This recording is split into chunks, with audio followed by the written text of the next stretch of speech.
For 25 years, I, Caroline, believed my parents were simply overprotective. That their control, from my paychecks disappearing into a joint account to dismissing my college dreams, was just love. It was a lie I lived, a cage I called home. The day after my 25th birthday, when I finally dared to apply for a job 20 minutes away in Milford, everything shattered. The manager, Bill, looked at me, then said, "Someone mentioned a felony theft charge." My world tilted. How could they know? A blue notebook with my applications checked off, fabricated police reports emailed to every potential employer, and my entire life savings, every penny I'd ever earned, vanished from the bank. All of it meticulously orchestrated. Within weeks, my father, the architect of my ruin, sat at the kitchen table, calm as Sunday morning, buttering his second piece of toast, utterly oblivious to the storm he'd unleashed.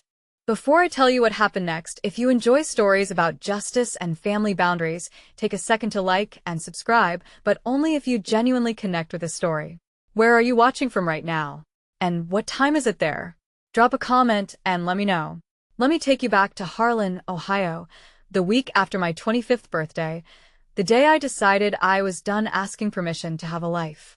Harlan, Ohio. Population 4,000 and change. One grocery store, one high school, one diner that's been serving the same meatloaf since 1987. The kind of place where everyone waves from their porch and knows whose truck is parked where it shouldn't be. The Johanssons, that's us. We were considered decent folks. My dad, Gerald, that worked as plant manager at the Harlan manufacturing facility for 19 years before it shut down. My mom, Denise, volunteered at the food drive every Thanksgiving. On paper, we were the family people pointed to and said, "See, that's how you raise a daughter." Behind the front door, things ran on a different set of rules. I didn't have my own house key until I was 20. I wasn't allowed to drive more than 10 miles without calling ahead. When I was 14, and I started bussing tables at the Route 30 diner after school. Minimum wage, nothing glamorous. My paychecks went straight into a joint bank account my mom opened for safekeeping. I never saw a statement. I never asked. That's how things worked. I graduated valedictorian, top of my class. I had a guidance counselor who pulled me aside senior year and said, "Caroline, you could get scholarships, real ones." I brought the brochures home. My dad didn't even open them. And he set them on the counter and said, "College is for people who can't work with their hands." So I stayed. I cleaned. I cooked. I mowed the lawn and helped my mom with the garden and listened to my dad talk about how the world was falling apart every night at dinner. And every night he'd look at me across that table and say the same thing. "You've got a roof, food, and family. What else does a girl your age need?" For a long time, I didn't have an answer. The week after I turned 25, something shifted. It wasn't dramatic. There was no fight, no breaking point. I was standing in the kitchen, scrubbing the same cast iron skillet I'd been scrubbing since I was 12, and a thought landed in my head like a rock through a window.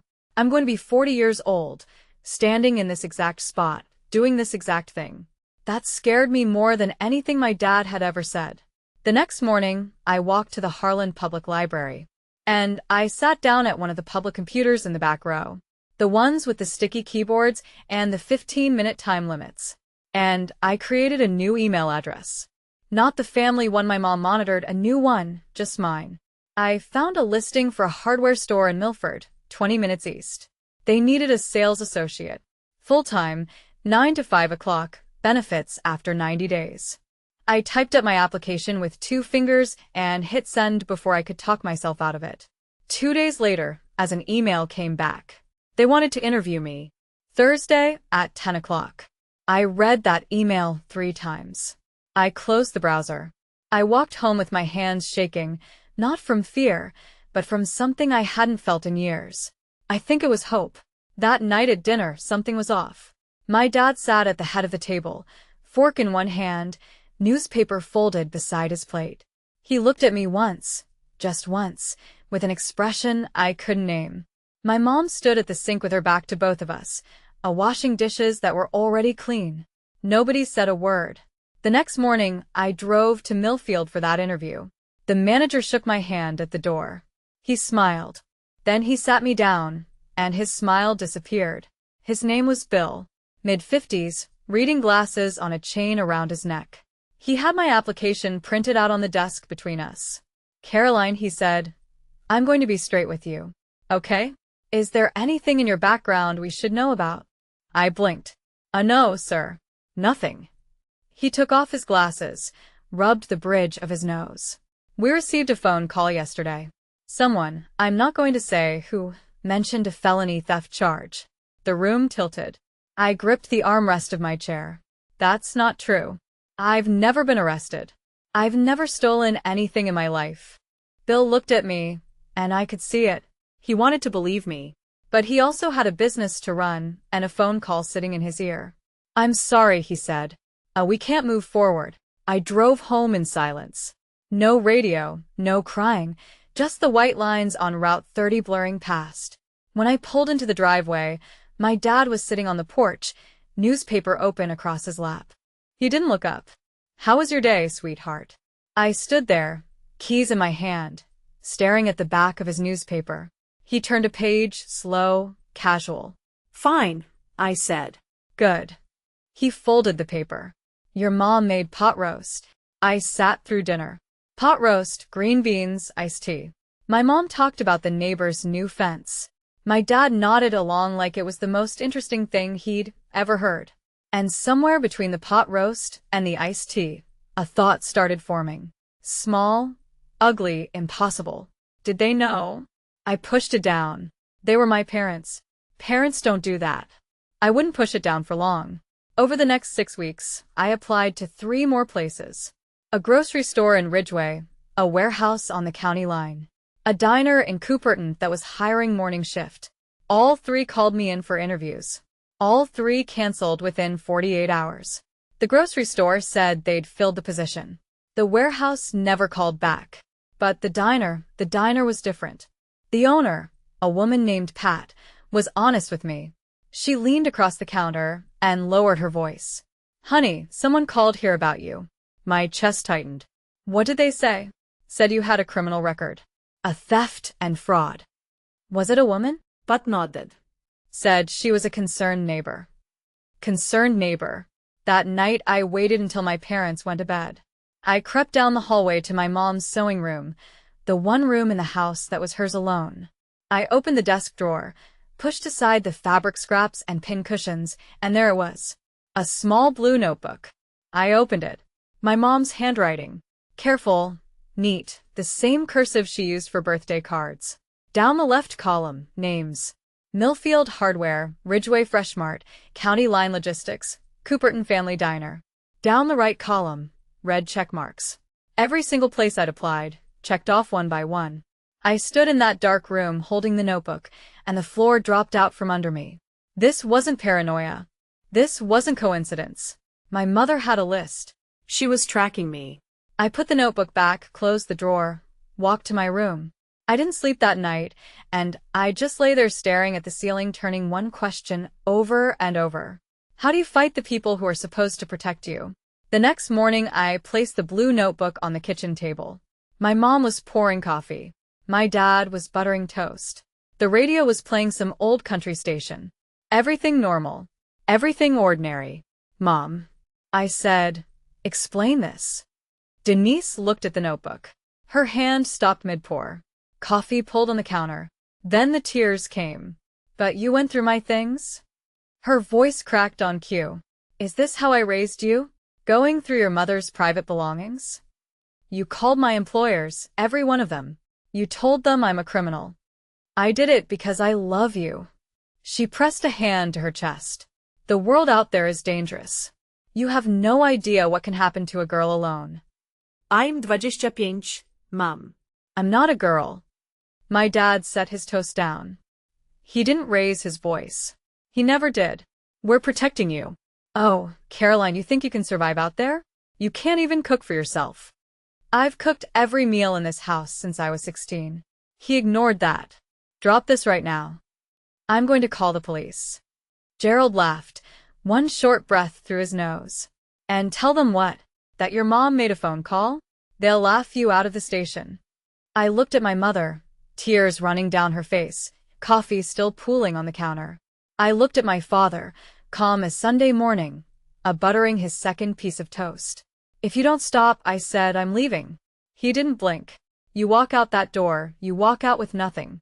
No money, no papers, nothing." I thought he was bluffing. He wasn't. I packed that night. One backpack, 2 changes of clothes, a toothbrush, my phone charger, and a photo of my grandmother that I kept in my nightstand. When I opened the front door, my mom was standing in the hallway, arms crossed, face dry now. The tears were gone, such replaced by something harder. "If you leave," she said, "you're dead to us." My dad stood behind her, arms folded, filling the hallway like a wall. He didn't say a word. He didn't need to. I stepped onto the porch, pulled out my phone, opened the banking app. Balance, $0. Years of paychecks, tip money from the diner, birthday cash from Grandma Maggie. Every dollar I'd ever earned gone. My mom had been on the account since I was 16. She didn't need my permission to take it. "I need my birth certificate," I said, "and my social security card." "Those belong to this house," my dad said from behind the screen door, and then he closed it. I walked down the driveway at 9:47 p.m. on a Tuesday in October. I had a backpack, a phone with 11% battery, and $12 cash in my back pocket. I didn't have an ID. I didn't have a plan. I didn't have anywhere to go. I walked to the gas station on Route 30, sat on the curb under the fluorescent lights. A semi-truck pulled in and out. The cashier inside looked at me once through the window, then looked away. At 11:16 p.m., my phone buzzed. A text from my dad. "Come home." "Apologize. I'll think about it." I turned the phone off. Not because I was brave, because the battery was about to die anyway. I had $12 and nowhere to sleep. But for the first time in 25 years, nobody was telling me where to go. I found the Harlan Community Shelter 2 days later. And a woman at the gas station counter, the same one who'd looked away that first night, told me about it on my second morning of sleeping in the bathroom stall. She didn't ask questions. She just wrote down an address on a napkin and slid it across the counter. The shelter was a converted warehouse on Mill Street. 20 beds, a shared bathroom, and a kitchen run by volunteers. It smelled like industrial cleaner and reheated soup. The fluorescent lights buzzed all night. Alinda Marsh ran the place. 47, short hair. Reading glasses, she kept pushing up her nose. She didn't ask me why I was there. She handed me a towel and pointed to bed 14. "You don't have to explain why you're here," she said. "You just have to want to get back up." I was the youngest person in the shelter, by at least 15 years. I started the process of replacing my documents, filed for a new birth certificate through the mail. 6 to 8 weeks, they said. Went to the DMV for a temporary ID, but without my social security card or any supporting documents, I got shuffled into a backlog. Come back in 3 weeks, then come back again. While I waited, I washed dishes at the shelter in exchange for an extra meal. I swept the floors. I organized the supply closet. I needed to be useful.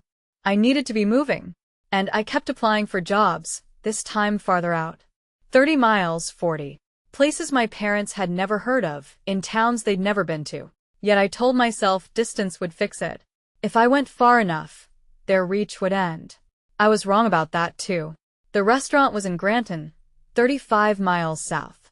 A family place, checkered tablecloths, daily specials on a whiteboard. They needed a hostess. I applied online at the library and got an interview the same week. I borrowed a blouse from another shelter resident, took the county bus at 6 a.m. The manager's name was Dave.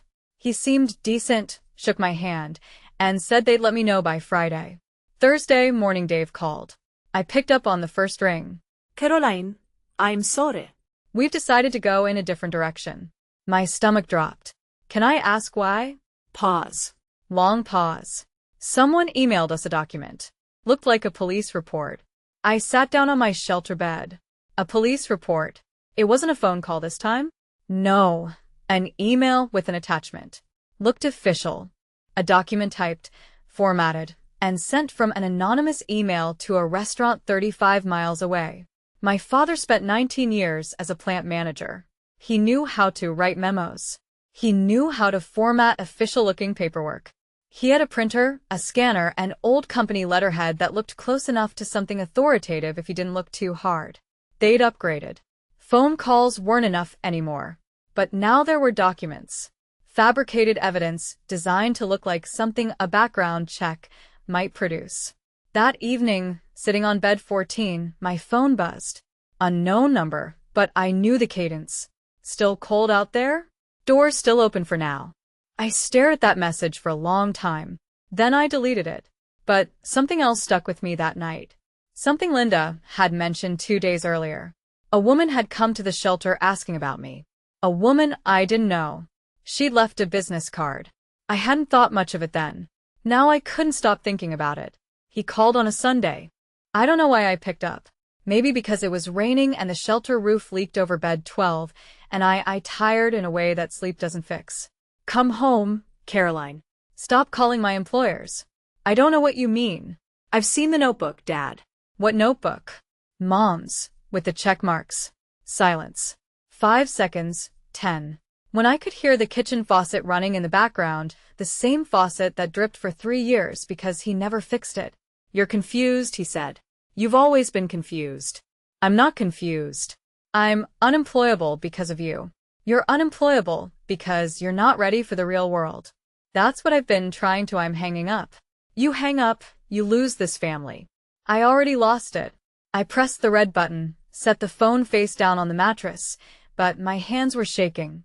Not from fear, from the effort of keeping my voice steady for 2 minutes and 14 seconds. I didn't call back. He didn't call again. From that point forward, it was only texts. Once a week, sometimes twice. Always the same tone. A door held open just enough to remind me it could close. Thanksgiving's coming. Your mom's making pie. Saw your friend Katie at the store. She asked about you. Getting cold. Shelter can't be warm. Each one a fish hook. And each one designed to make me feel like the problem was mine, that I was the one who'd left, the one who'd broken the family, the one who needed to come crawling back. I saved every text. I didn't know yet what I'd do with them, but something in me said, keep everything. It was the smartest thing I did that year. After I hung up that phone, I sat on my shelter bed and stared at the ceiling for a long time. I kept thinking, why? Why would your own parents rather see you homeless than independent? I still don't fully have that answer. But I want to ask you, have your parents ever destroyed an opportunity for you and then acted like they were doing you a favor? If that hits close to home, I'd really love to hear your story in the comments. In the quiet nights at the shelter, and they were all quiet, just the hum of the baseboard heater and someone coughing 2 beds over, I thought about my grandma and Margaret Johansson. Everyone called her Maggie. She lived on a 40-acre farm outside of Ridgeway, about 40 minutes from Harlan. Chickens, a half-acre garden, and a barn she painted white every spring because she said it kept things honest. She sold the farm 3 years before she died. I was 23 when she passed. Heart failure, quick, the way she would have wanted. At the funeral, my dad cried exactly once, during the eulogy, then went back to shaking hands and accepting casseroles. But I kept thinking about the last time I saw her alone. It was maybe a year before she died. She'd invited me out to the farm. The new owners hadn't moved in yet, so she still had access. We sat on the porch with sweet tea, and she said something I didn't understand at the time. If things ever get real bad, someone will come find you. Don't be scared when they do. I remember laughing. Grandma, oh, what are you talking about? She didn't laugh.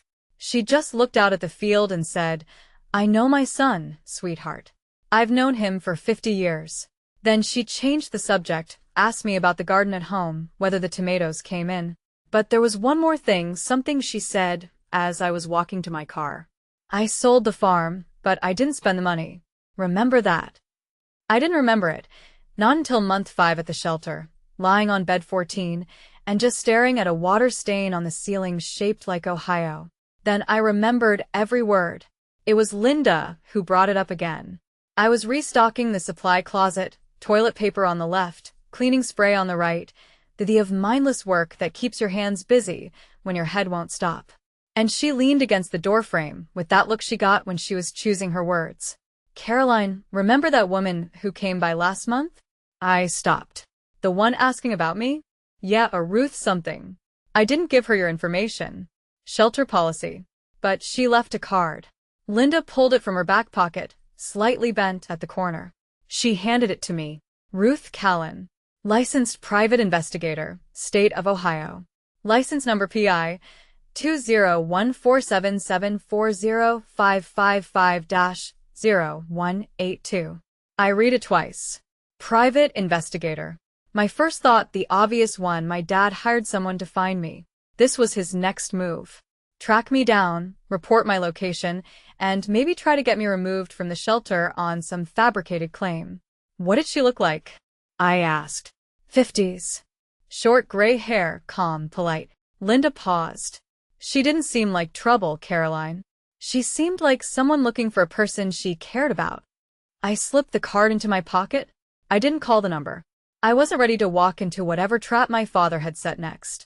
I'd been outmaneuvered too many times already. But the card stayed in my pocket. And every time I did laundry, I moved it to the clean pair of jeans. I couldn't throw it away. Something about it nagged at me. The way she'd come to the shelter instead of calling. The way she'd left her name instead of hiding behind an anonymous tip. That wasn't how my parents operated. They hid. They lied. They sent things from the shadows. This woman knocked on the front door. Month 7, I was starting to get my footing. My replacement birth certificate had arrived, and the DMV finally processed my temporary ID. I had a photo of my own face on a government-issued card for the first time in my adult life. Small victory, enormous feeling. Then Linda called me into her office. She was sitting behind her desk with the door closed. That never happened. Linda's door was always propped open with a brick she'd painted blue. Sit down, she said, not unkind, but serious. I got a call today, a woman identifying herself as a social worker. She said you have a documented history of violence and that you pose a risk to other residents. The room went cold. That was my mother. Linda nodded slowly. I figured. I've worked here 11 years. Social workers don't cold call shelters to trash a resident. That's not how it works. What did you tell her? I told her I couldn't discuss resident information. She hung up. Linda leaned forward. I'm documenting this call in our records. But I have to be honest with you. If she contacts the county office, if she files a formal complaint through the system, I may not be able to protect your spot here. That's above me. I sat there. The fluorescent light buzzed overhead. The baseboard heater clicked. My parents had sabotaged my job applications. They'd fabricated police reports. They'd drained my bank account and kept my identity documents. And now they were trying to take away the last place I could sleep at night. Then something shifted in that moment. It wasn't anger. Anger is hot and sloppy, and it burns out. This was different. This was clear. Like a window someone had been smearing with grease for years, and I'd finally wiped it clean. I was done being scared. I was ready to be precise. Harlan holds a town council meeting the first Thursday of every month. Folding chairs in the community center, fluorescent lights, a microphone on a podium that squeals if you stand too close. 15 to 40 people show up, depending on whether there's a zoning dispute or a pothole complaint. Most of the time, it's the same dozen retirees, and one guy who's been trying to get a stop sign on Elm Street for 3 years, Linda told me. Word travels fast in a town this size. Your dad signed up to speak tonight, she said. I went. I sat in the last row near the exit in a borrowed jacket. I hadn't been in a public space in Harlan since I left. Gerald stood at the podium at 7:22 p.m. said he was wearing his good shirt. The blue one Denise ironed for funerals and bank meetings. His voice cracked on the first sentence, and I knew it was rehearsed. I'm here as a father, he said. My daughter left home and fell into bad company. She's living in a shelter. I've tried to bring her home, but she refuses. He paused. Let the silence work. A woman in the second row put her hand over her mouth. I'm asking this community to help me reach my little girl. In the front row, Mrs. Denise sat with her hands folded in her lap, tears streaming down her face. The woman beside her, Mrs. Patterson from the post office, reached over and squeezed her arm. People turned to look at me. I could feel it. 40 pairs of eyes, some pitying, some curious, some already convinced. The man at the podium was a heartbroken father. The girl in the back row was the problem. Nobody asked me if I wanted to speak. The meeting moved on. I didn't say a word. And I took out a notebook and wrote down everything my father had said, word for word. Then I left through the side door. After that meeting, Harlan made its decision about me. The grocery store where I'd asked about part-time stocking, the manager's wife had been at the meeting. Position filled. The gas station attendant who used to nod at me started looking past me. At the shelter, one of the volunteers, a retired teacher named Barb, pulled me aside during lunch. "Honey, maybe you should just go home. Your daddy's heartbroken." I set my spoon down. Did you hear his speech? Everyone heard it. That poor man, standing up there, begging for his little girl to come home. I wanted to scream. I wanted to pull out my phone and show her the text. Come home. Apologize. I'll think about it. I wanted to describe the blue notebook with the red check marks and the fake police report and the phone call to the shelter claiming I was violent. But I didn't. But because I'd learned something in those 7 months, when your accuser cries in public, nobody listens to the accused. A few days later, someone from a local congregation called the shelter.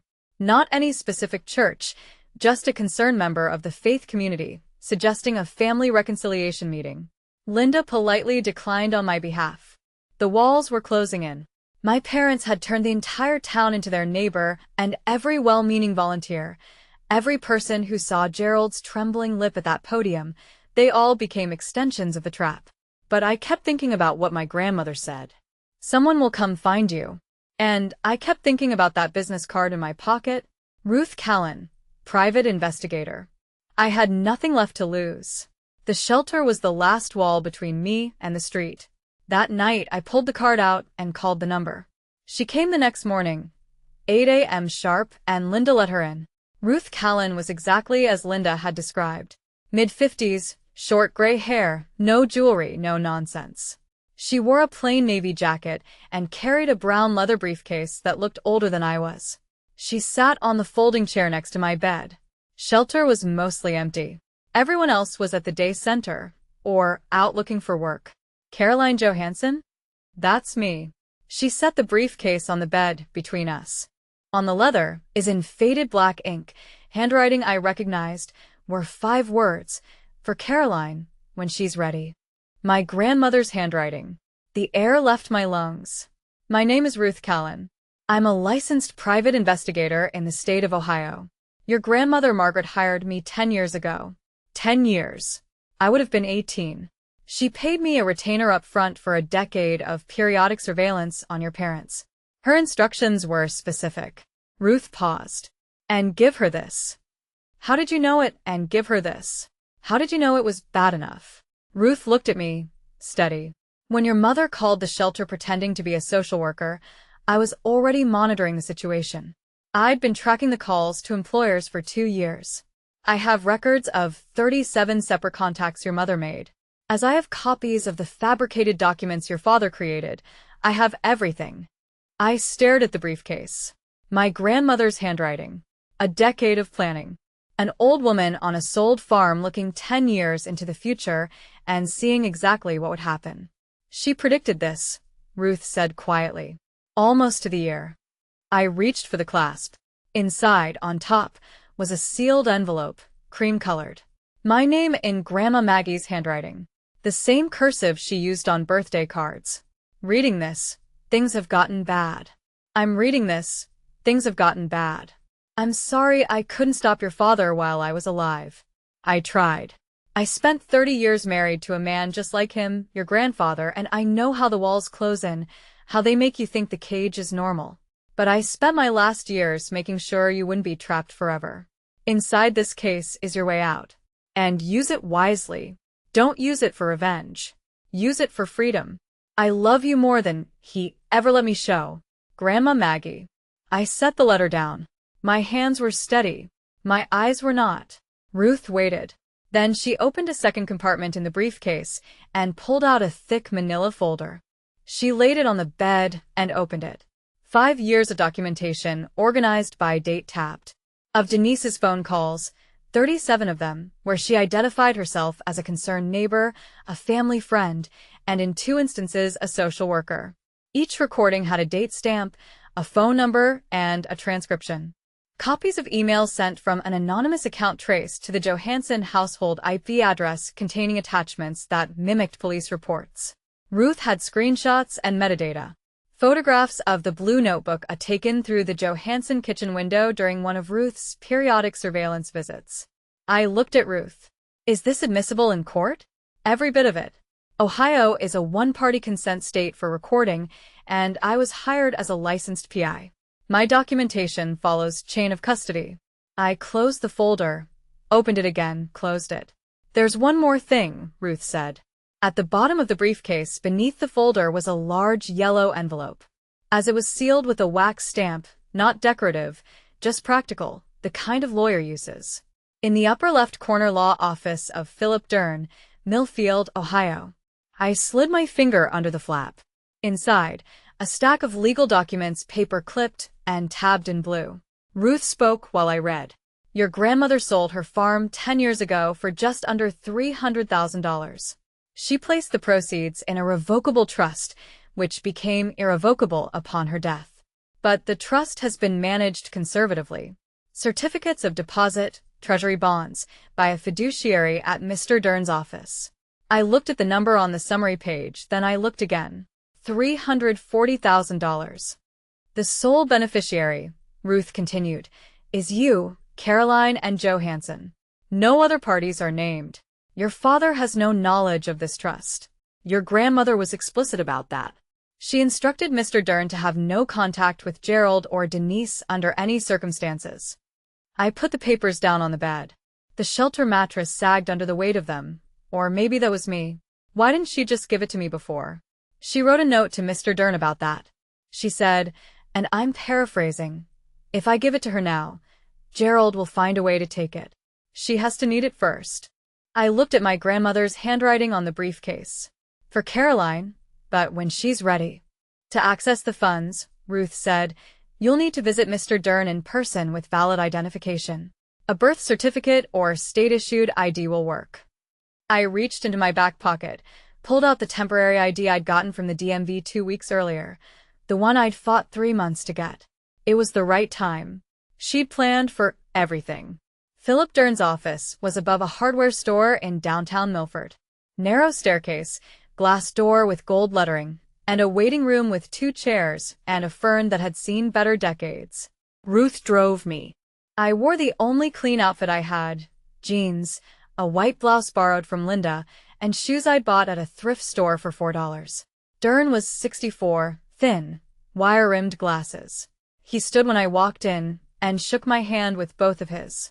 Your grandmother talked about you constantly, he said. Please sit. He verified my ID, checked the birth certificate I'd received by mail, but cross-referenced my social security number through a secure system. Everything matched. Everything was in order. The trust is active, he said. You have full access to the funds as of today. He slid a document across the desk. I signed. My hand didn't shake. Then he said something I wasn't expecting. Your grandmother also left instructions for me. She wrote, Caroline might need a lawyer before she needs the money. He opened a desk drawer. She asked me to refer you to someone if needed, a litigator. He handed me a business card. Ellen Briggs, civil litigation, defamation, harassment, based in Millfield. I took the liberty of calling her this morning, Dern said. She can see you at 2 o'clock. I looked at the card, then at Dern. Did my grandmother plan this, too? She planned for the possibility. She hoped it wouldn't come to this. I called Ellen Briggs at 1:45. I was in her office by 2:10. By 3:30, and she had reviewed Ruth's entire evidence file, every recording, every fabricated document, every checkmarked entry in that blue notebook. Her exact words, "This is defamation per se, falsely stating someone has a criminal record is actionable in Ohio without proving damages. But we have damages, 3 years of them." She filed the lawsuit that week. Gerald Johansson was served on a Monday morning at 8:15 a.m. A process server walked up the driveway while Gerald was checking the mailbox. This Mrs. Patterson from the post office was watering her azaleas 2 doors down. She watched the whole thing. The envelope, Gerald's face, the way he stood on the driveway reading the first page, without moving for a full minute. Denise was served separately 1 hour later, at the Harlan Fresh Mart. She was in the cereal aisle. 3 people she knew from her cooking group were in the store at the time. By noon, half of Harlan had heard. By dinner, the other half. Fitzgerald called my phone 14 times that afternoon. I didn't answer. Ellen had advised me, all communication goes through counsel now. At 6:47 p.m., a text came through. You're going to regret this. I'm your father. Ellen logged it. Exhibit 47. The following day, Denise started her campaign. She called 5 neighbors in a single afternoon. Through tears, always tears, she told each one the same thing. My daughter is suing me because I loved her too much. But something had shifted. The lawsuit was filed in county court. Court records in Ohio are public, and people in small towns read court records the way they read the church bulletin, thoroughly. By the end of the week, someone at the diner had pulled up the complaint online. The summary was right there in black and white. Fabricated police reports, impersonation of a social worker, 37 documented calls to employers over a 3-year period. For the first time, as someone asked Denise the question she hadn't prepared for. It was Tom Adler, Gerald's neighbor of 30 years. He ran into her at the gas station. Denise, is it true you called her employers? She didn't answer. She got in her car and drove home. Gerald signed up to speak at the next town council meeting. Of course he did. The podium had worked once. He thought it would work again. This time, the room was full. 60 people, maybe more. Folding chairs pulled from the storage closet. The people standing along the back wall. This wasn't about potholes anymore. I sat in the 3rd row. Not the back, the 3rd row. Ellen Briggs sat beside me, legal pad on her lap, pen in hand. She wore a gray blazer and an expression that gave away nothing. Gerald took the podium at 7:15. Most of you know me, he said. I've lived in Harlan my whole life. I coached Little League. I served on the planning committee. Oh, and now my own daughter is trying to destroy this family with a frivolous lawsuit. He gripped the sides of the podium. She's been influenced by outsiders, lawyers, people who don't know this family.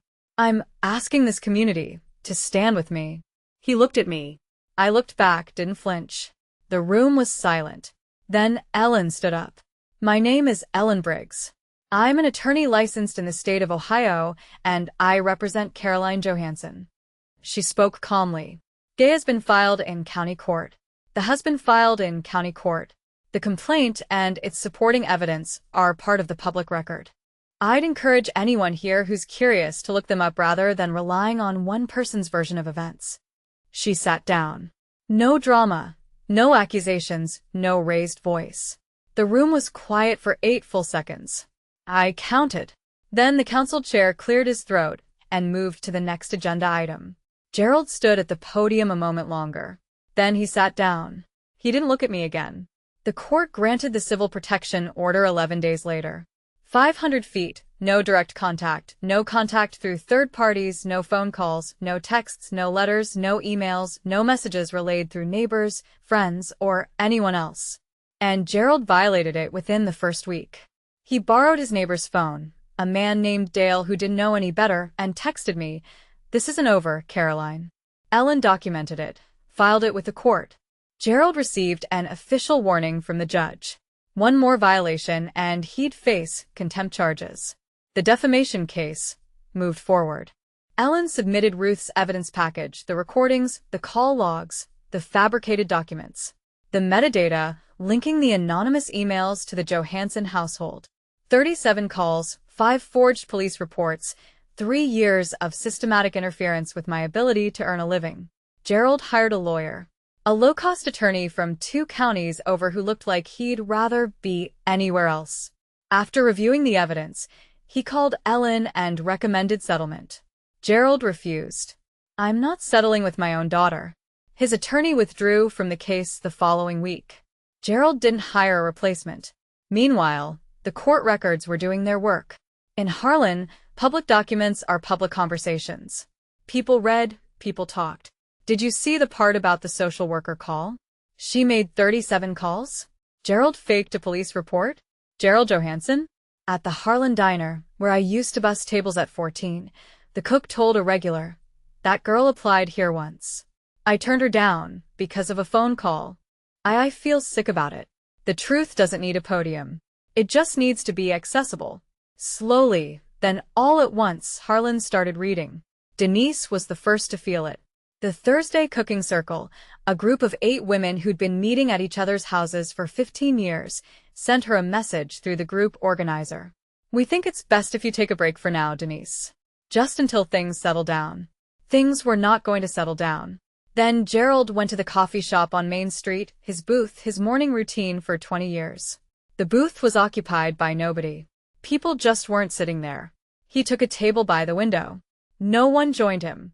The waitress refilled his coffee without making eye contact. Tom Adler, his neighbor, the one who'd asked Denise the question at the gas station, came to the house. "Jerry, I've known you 30 years. Gerald stood in the doorway, one hand on the frame. Did you really fake a police report?" Gerald closed the door in his face, didn't say a word. On the legal side, things accelerated. Dave, the restaurant manager in Granton who'd canceled my interview after receiving the fake police report, he called Ellen's office voluntarily. He said he was willing to testify. He still had the email with the forged attachment saved in his inbox. Bill from the Millfield hardware store came forward, too. He'd kept a note about the phone call in his hiring file. He remembered the date. He remembered the voice. "I didn't participate in any of this. I didn't call anyone. I didn't post anything. I didn't go door to door telling my side. I didn't have to. The evidence existed. The court records were public. And the people of Harlan, for all their flaws, could read. The town didn't turn on Gerald because I asked them to. They turned because the math stopped adding up. And Gerald didn't show up to court. After his attorney withdrew, he represented himself for exactly one filing, a handwritten response that read, in full, 'This is a family matter, and the court has no jurisdiction over a father's right to protect his child.' The judge disagreed. When Gerald failed to appear for the hearing, Ellen moved for a default judgment. The court granted it.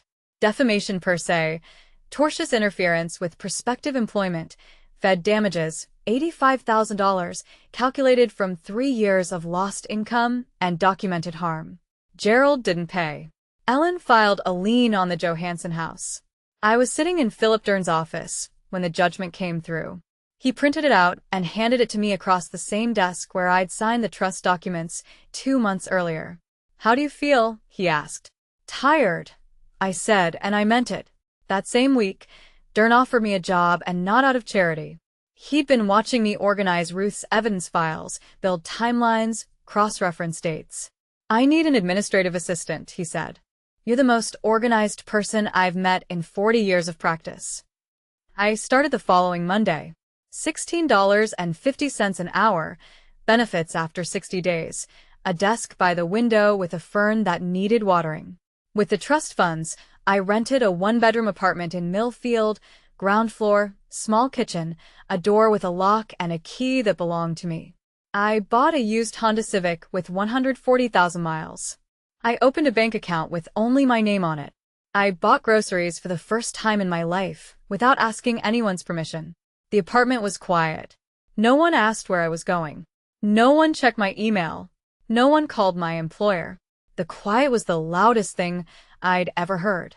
You know, when I was sitting in that courtroom and the judge read the ruling, I didn't feel joy. I felt tired. 3 years of my life gone, 8 months in a shelter bed, all because my parents would rather destroy me than let me go. Let me ask you something specific. If your parents had faked a police report to stop you from getting a job, would you have sued them, or would you have walked away? Tell me in the comments. I genuinely want to know. 3 months after the judgment, a letter arrived at the shelter. Linda forwarded it to me. Denise had sent it to my old address, not my new one. A technical gray area in the protection order, but a violation of its spirit. I opened it at my kitchen table. My kitchen table. "Dear Caroline, I'm your mother. I'll always be your mother. Dad says he's sorry. Come have Thanksgiving dinner. We can put this behind us. I read it twice, then a third time. Dad says he's sorry. Not Dad is sorry, says, like she was relaying a weather report. We can put this behind us. Not I was wrong. Not I shouldn't have called your employers 37 times. Not I forged documents to keep you unemployable. Just, we can put this behind us. Like it was a disagreement about the thermostat. I sat with that letter for an hour. I made coffee. I fed my cat, a tabby I'd adopted from the Millfield shelter and named Maggie because of course I did.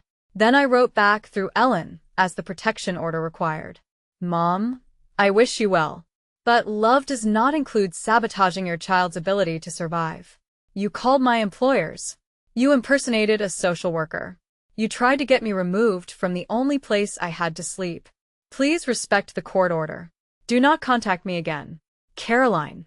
I sealed the envelope, stamped it, drove to the post office in Millfield, not the one in Harlan, not the one where Mrs. Patterson would see me and report back.